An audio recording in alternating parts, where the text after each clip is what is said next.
வணக்கம் நண்பர்களே, இந்துக்கள் விழித்திரு நண்பர்கள் வணக்கம்.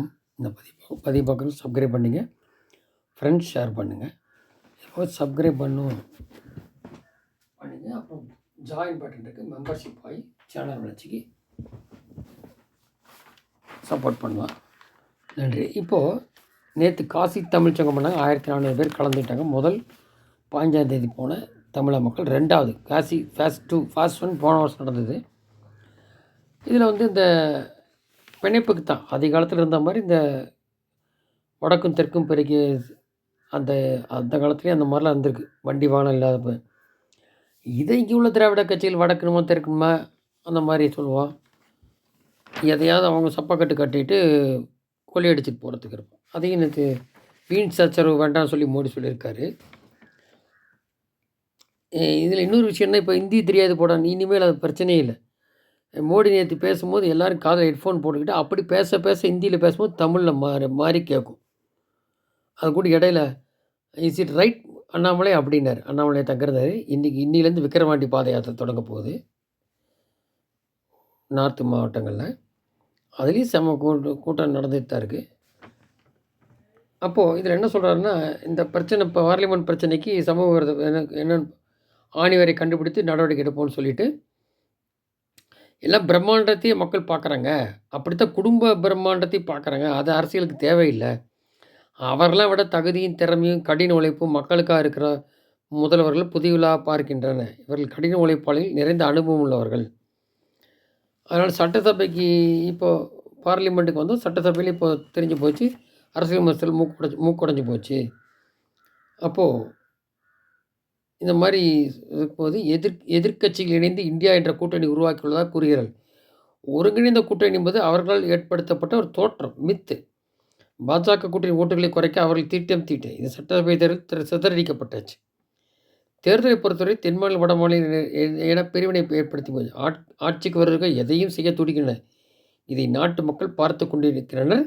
மக்கள் மீது நம்பிக்கை இருக்குது அப்படின்ட்டார். அப்போ 3வது முறை வெற்றி உறுதி.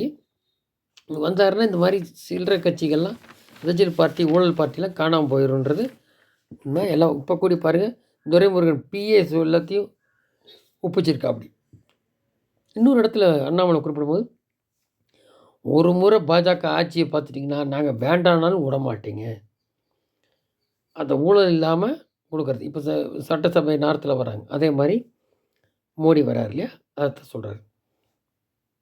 இந்த மாதிரி வேண்டானாலும் விட மாட்டீங்க எங்களை, அந்த மாதிரி பார்க்கணும். வளர்ச்சிக்கான அரசியல், சமூக நீதி. இப்போ பாரு எல்லாருக்கும் அந்த 3 மாநிலத்திலையும் பிரித்து கொடுத்துருக்காங்க.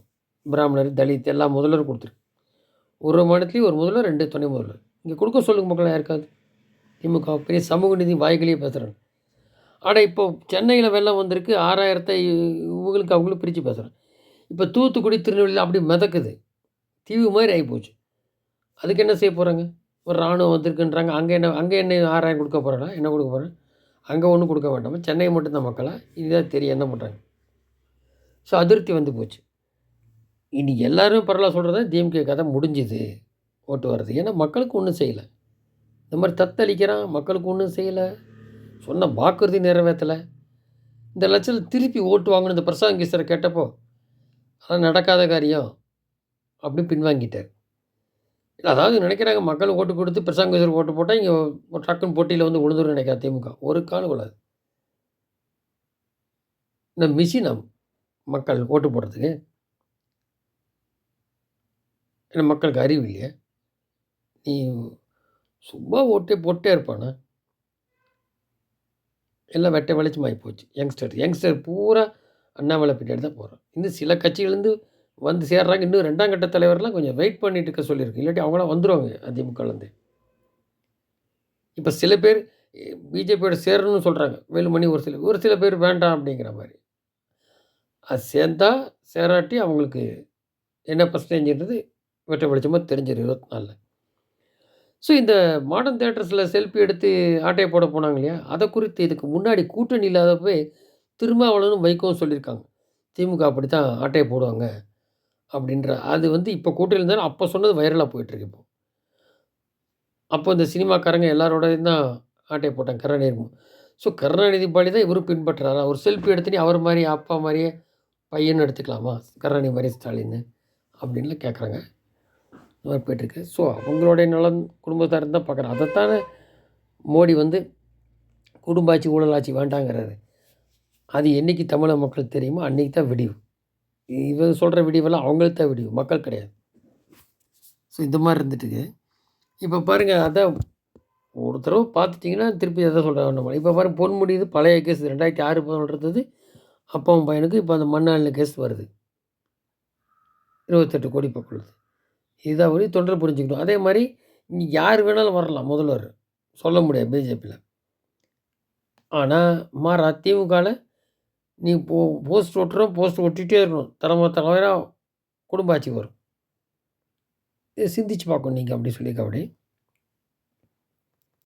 ஸோ இந்த பொன்முடிங்கிறவரே பார்த்தீங்கன்னா, அப்போ அடித்த கொள்ளையில் சில லட்சங்கள் கொடுத்து இந்த சிங்கப்பூர் ஃபாரினில் கம்பெனி வாங்கி அதை 100 கோடி ரூபாய்க்கு விற்கிறாங்க அப்படின்னா, அப்போ ஏழை ஜனங்கள் கஷ்டப்பட்டு சம்பாதிக்கிற பணம், அந்த வணிப்பணத்தை தானே கொள்ளையடிச்சிட்டு போய் கம்பெனி வாங்குறீங்க. அதெல்லாம் இப்போ வரப்போகுது. அப்புறம் இவர் அடித்த கொள்ளை, துரைமுருகன் மணால் அடித்த கொள்ளை அளவே இல்லைங்கிற மாதிரி சொல்கிறாங்க. அதுவும் ஸோ எல்லாத்துக்கும் காரணம் பண்ணிடுவாங்க எலெக்ஷன் முன்னாடி. இதில் ராகுலுக்கு மோடி சொல்லி கோர்ட்டில், சுப்ரீம் கோர்ட்டில் ஆப்படித்தாங்க இந்த ராகுலுக்கு. இப்போது லாஸ்ட் டைம் வந்து அமித்ஷா ஏதோ இந்த மாதிரி சொல்ல போக, அதுக்கு இப்போ உத்தரப்பிரதேஷ் கோர்ட்டில் ஜனவரி மாதம் 24 வரப்போகுது ராகுலுக்கு தேர்தல் ஒட்டி. அதில் என்ன பண்ண போகிறாங்க, ஏற்கனவே இவருக்கு அந்த எம்பி போய் திருப்பி வாங்கியிருக்கு. ஒரு பிரச்சனையாகி கோர்ட்டில் போய் இந்த மாதிரி மோடி ஏதோ சொல்லி, மோடின்ற பேரில் சொல்லிட்டு, அதனால் எல்லாத்துக்குமே தேர்தல் ஒட்டி வரப்போகுது. பாப்போம். நன்றி. ஜெயந்தி.